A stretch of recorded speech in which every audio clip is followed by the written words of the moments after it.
மச்சான் நீ வீட்டுக்கு வந்தப்போ எங்கள் அம்மா பாசு ஒரு உருப்படாத பையன் தெண்டச்சோறு தீவெட்டி நரம்பன் ஒரு வெனகாரன் அவனுக்கு வந்து ஊரில் உள்ள எல்லா கெட்ட பழக்கமும் இருக்குது அவங்க கூட நீ சேராத அப்படி இப்படின்னு சொல்லி சொன்னாங்க. அது உன் காதில் விழுந்துச்சுன்னா தயவு செஞ்சு மன்னிச்சுக்க மச்சான். இல்லை பரவாயில்ல விடுறா. இல்லை என்கிட்ட சொன்னாங்க, சந்திரி நீ ஒரு குழந்தை மாதிரிடா, உனக்கு வெளி உலகமே தெரியாது, உனக்கு வாயில் விரல வச்சா கூட கடிக்க தெரியாது, ஆனால் அந்த வெனகாரன் வந்து வாழைத்தாரையே கடிப்பான், அவன் கூட சேர்ந்து உன் வாழ்க்கையை சீரழிச்சிக்காதுன்னு சொன்னாங்க. அதான் எனக்கு கஷ்டமாக இருக்குது மச்சான்.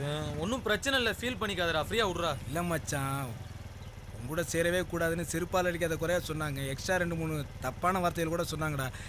அதுதான் மனசுக்கு ஃபீலிங்காக இருக்குடா. இதுக்கெல்லாம் கோச்சிட்டா எப்படிறா? ஏன்டா உனக்கு சூடு சொன்னே இல்லையாடா? அப்படி இல்லை, எங்கள் அம்மா உன்னை பற்றி இதோட படுகேவலமாக திட்டினாங்க. இது எவ்வளோ பரவாயில்ல. ஏன்டா இந்த அம்மாலாம் இப்படி இருக்காங்க? இந்த ஹமாம் சோப்பில் வர மாதிரி நல்ல அம்மாக்களே கிடையாதாடா? உன்னையும் என்னையும் மாதிரி பிள்ளைங்களை பற்றிட்டு வேற எப்படி இருப்பாங்க? ஏய் நீ அப்படிலாம் சொல்லாரா. இந்தியாவினுடைய எதிர்காலம் யார் கையில் இருக்குன்னு எனக்கு தெரியாது, ஆனால் இந்த மலைக்கோட்டையினுடைய எதிர்காலம் நம்ம 2 பேர் கையில் தான் இருக்கு. பார்த்து போடா, எதிர்காலத்தை இறந்த காலம் ஆக்கிறாரா, பார்த்து போ.